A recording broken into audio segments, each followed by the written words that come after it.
Sering dengar kata inflasi, kan? Tapi apa sih sebenarnya inflasi itu?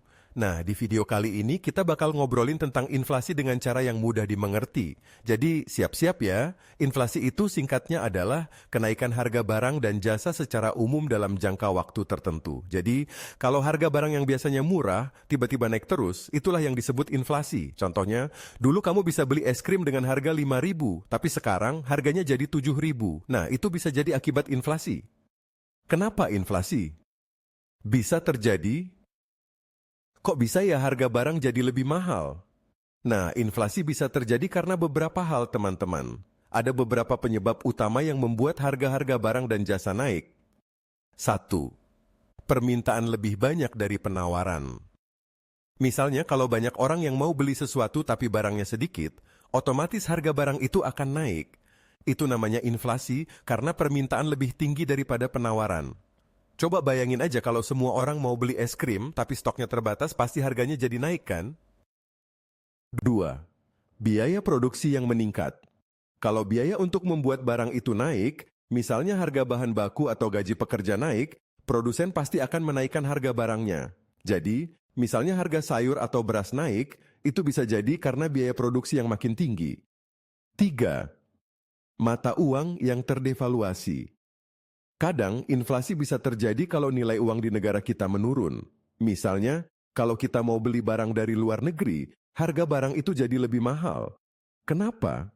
Karena mata uang kita nggak sekuat mata uang negara lain. Jadi, kalau beli barang impor, harganya bisa naik. Inflasi emang bikin harga barang naik, tapi apa sih dampaknya buat kita? Yuk, kita bahas. 1.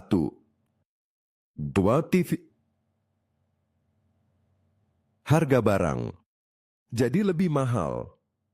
Nah, kalau inflasi terjadi, harga barang-barang yang kita beli setiap hari jadi lebih mahal. Misalnya, harga makanan, bahan bakar, atau pakaian.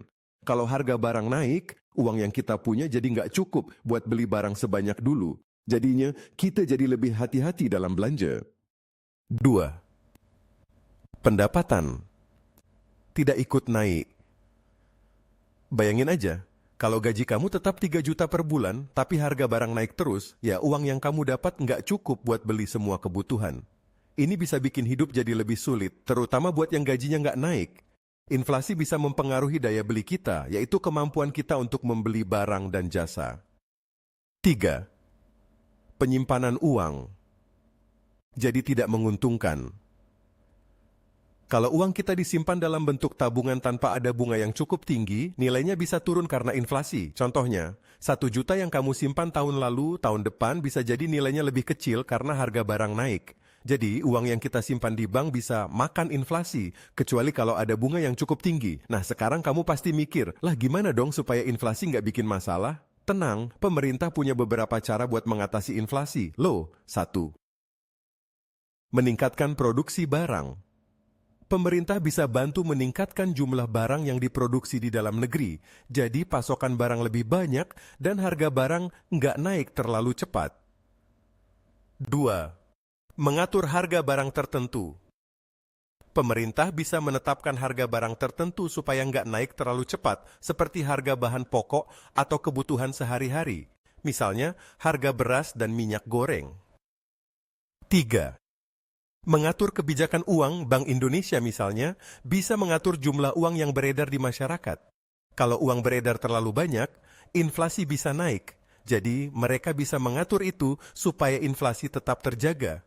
Jadi teman-teman, inflasi itu adalah kenaikan harga barang dan jasa secara umum dalam waktu tertentu. Inflasi bisa terjadi karena permintaan yang lebih banyak, biaya produksi yang meningkat, atau nilai mata uang yang menurun. Dampaknya bisa bikin barang jadi lebih mahal dan daya beli kita berkurang. Walaupun inflasi kadang sulit dihindari, tapi kita bisa mempersiapkan diri dengan cara menabung, belanja dengan bijak, dan memahami lebih dalam soal ekonomi. Semoga setelah nonton video ini, kamu jadi lebih paham ya tentang inflasi. Kalau ada yang masih bingung atau mau tanya-tanya, tulis di kolom komentar ya. Jangan lupa like dan subscribe juga. Sampai jumpa di video selanjutnya. Kalau kalian suka video ini, jangan lupa like dan subscribe ya. Kita bakal bahas topik menarik lainnya yang pasti seru dan bermanfaat.